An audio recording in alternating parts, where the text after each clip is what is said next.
যতবারই এই বাংলাদেশে মানুষ স্বাধীনভাবে ভোট দিতে পেরেছে, প্রত্যেকবার মানুষ ধানের শীষকে বিজয় করেছে। আমরা হচ্ছি খালেদা জিয়ার সৈনিক। খালেদা জিয়া আপনাদেরকে রেখে কোথাও যায় নাই। জনগণ যদি ঐক্যবদ্ধ থাকে তাহলে কোনো ষড়যন্ত্র সফল হতে পারবে না। এই লোকগুলো, এই দলগুলো যদি দেশে অশান্তি সৃষ্টি করে, তাহলে এই যে আজকে প্রতিবন্ধী মানুষগুলোকে যে আমরা সহযোগিতা করলাম, এই যে গরিব ছাত্র স্টুডেন্টগুলোকে যে আমরা সহযোগিতা করলাম, এই যে আমরা নিত্য প্রয়োজনীয় দ্রব্যের উপর থেকে 60টি দ্রব্যের উপর থেকে যে আমরা ট্যাক্স তুলে নিতে পারলাম, এইটি আমরা তাহলে কন্টিনিউ করতে পারবো না। কাজেই যারা এসব কাজে বাধা দিবে, কি ব্যবস্থা করা উচিত তাদের বিরুদ্ধে? সতর্ক থাকতে হবে তাদের বিরুদ্ধে, এবং জনগণকে ঐক্যবদ্ধ থাকতে হবে। বিএনপি হচ্ছে জনগণের দল। যতবারই এই দেশে নিরপেক্ষ নির্বাচন হয়েছে, যতবারই এই বাংলাদেশে মানুষ স্বাধীনভাবে ভোট দিতে পেরেছে, প্রত্যেকবার মানুষ ধানের শীষকে বিজয় করেছে। এবং এই যে মৌলভীবাজারের যতগুলো বড় বড় রাস্তাঘাট, স্কুল, কলেজ দেখেছেন, খোঁজ করে দেখুন, এগুলো সব বিএনপি মরহুম সাইফুর রহমান সাহেবের সময় এই কাজগুলো হয়েছিল। কাজেই প্রিয় ভাই বোনেরা, কথা সাফ কথা, যদি দেশের উন্নয়নকে অব্যাহত রাখতে হয়, যদি মা বোনদের হাতে ফ্যামিলি কার্ড পৌঁছে দিতে হয়, কৃষক ভাইদের হাতে যদি কৃষক কার্ড পৌঁছে দিতে হয়, উপজেলা স্বাস্থ্য কমপ্লেক্স যেটি আছে সেটিকে 50 বেড থেকে যদি 100 বেডে করতে হয়, যদি আমাদের ভবিষ্যৎ প্রজন্ম, আমাদের সন্তানদের শিক্ষার ব্যবস্থা ঠিক রাখতে হয়, তাহলে জনগণকে ঐক্যবদ্ধ থাকতে হবে। জনগণ যদি ঐক্যবদ্ধ থাকে তাহলে কোনো ষড়যন্ত্র সফল হতে পারবে না। জনগণ যদি ঐক্যবদ্ধ থাকে, বাংলাদেশের গণতন্ত্রকে কেউ নষ্ট করতে পারবে না। বাংলাদেশের গণতন্ত্রকে কারা নষ্ট করেছিল আমরা সেটি ভালো করে জানি।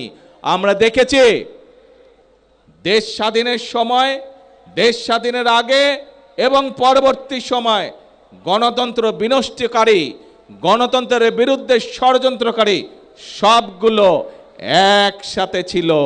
মুখে মুখে বলতো আমরা একসাথে নাই, কিন্তু ভেতরে ভেতরে এরা সব সময় একসাথে কাজ করেছে। এবং সকল সময়, প্রত্যেকটি সময় বিএনপি, বাংলাদেশ জাতীয়তাবাদী দল, সব সময় জনগণের কাতারে ছিল। সেজন্যই বিএনপির সবচেয়ে বড় শক্তি জনগণের শক্তি।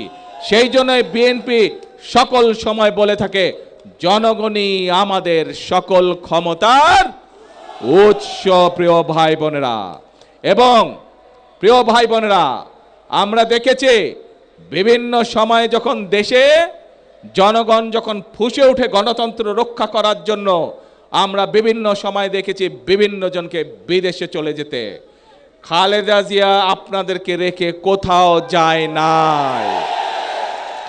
খালেদা জিয়া আপনাদেরকে রেখে কখনো কোথাও যায় নাই। খালেদা জিয়া বলেছিল, বাংলাদেশই হচ্ছে আমার প্রথম ঠিকানা, বাংলাদেশই হচ্ছে আমার শেষ ঠিকানা। প্রিয় ভাই বোনরা, আমরা হচ্ছি খালেদা জিয়ার সৈনিক। কাজে বাংলাদেশই হচ্ছে আমাদের প্রথম ঠিকানা, বাংলাদেশই হচ্ছে আমাদের শেষ ঠিকানা। আমাদের একটাই কাজ, বাংলাদেশের মানুষের ভাগ্যের পরিবর্তন। আমাদের একটাই কাজ, বাংলাদেশের ভাগ্যের পরিবর্তন। কাজে আসুন, এই দেশ আমাদেরকেই গড়তে হবে। এই দেশ আমাদের 20 কোটি মানুষের 40 কোটি হাতকে শ্রমিকের হাতে রূপান্তরিত করতে হবে। তাহলেই আমরা এই বাংলাদেশের ভাগ্যের পরিবর্তন করতে পারবো। প্রিয় ভাই বোনেরা, অনেকেই ওই যে যারা বিভ্রান্ত ছড়াতে চায়, এরা আবার কি বলে জানেন?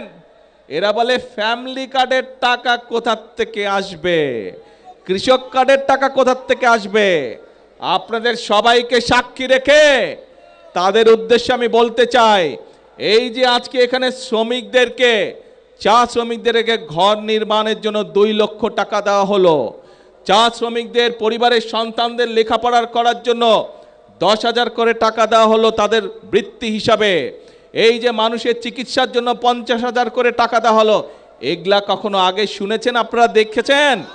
কেউ এর আগের সরকার দিয়েছিল? দেয় নাই। এটি কার অর্থ? জনগণের অর্থ। আমরা দেখেছি কিভাবে জনগণের অর্থ বিগত 1 যুগ ধরে, 17 বছর ধরে আমরা দেখেছি কিভাবে জনগণের অর্থ এই দেশ থেকে পাচার হয়ে গিয়েছিল। জনগণের অর্থ জনগণকে না দিয়ে একটি দল বিদেশে পাচার করে দিয়েছিল। প্রিয় ভাই বোনেরা, যারা বলে কোত্থেকে আসবে ফ্যামিলি কার্ডের টাকা, কোত্থেকে আসবে কৃষক কার্ডের টাকা, কোত্থেকে আসবে, তাদের উদ্দেশ্যে বলতে চাই, এই জনগণের টাকা আর পাচার হতে দেব না আমরা। জনগণের টাকা দিয়ে জনগণের জন্য কাজ করা হবে, জনগণের অর্থ দিয়ে দেশের জন্য কাজ করা হবে, দেশের ভাগ্যের পরিবর্তনের জন্য কাজ করা হবে, জনগণের জন্য কাজ করা হবে। কাজে ইনশাআল্লাহ টাকার কোনো অভাব হবে না। আসুন, যারা এই দেশ থেকে টাকা পাচার করেছে, যারা এই দেশ থেকে টাকা বাইরে পাঠাতে চায়, জনগণের অর্থ টাকা বিদেশে পাঠাতে চায়, আমরা আজ থেকে তাদের বিরুদ্ধে কঠোর অবস্থান গ্রহণ করব।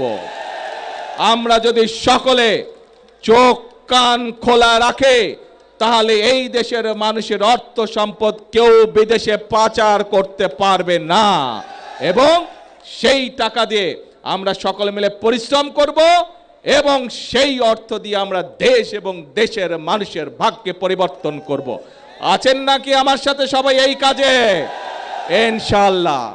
আসুন তাহলে আজকের এই আনন্দের দিনে আমাদের প্রতিজ্ঞা হবে, আমাদের প্রতিশ্রুতি হবে একটাই, করব কাজ সবার আগে। এবং একই সাথে আরেকটা নতুন কথা বলি, করব কাজ, গর্ব দেশ, সবার আগে বাংলাদেশ, সবার জন্য বাংলাদেশ। করব কাজ সবার আগে, সবার জন্য বাংলাদেশ। আল্লাহ হাফেজ। বাংলাদেশ জিন্দাবাদ। আল্লাহ হাফেজ।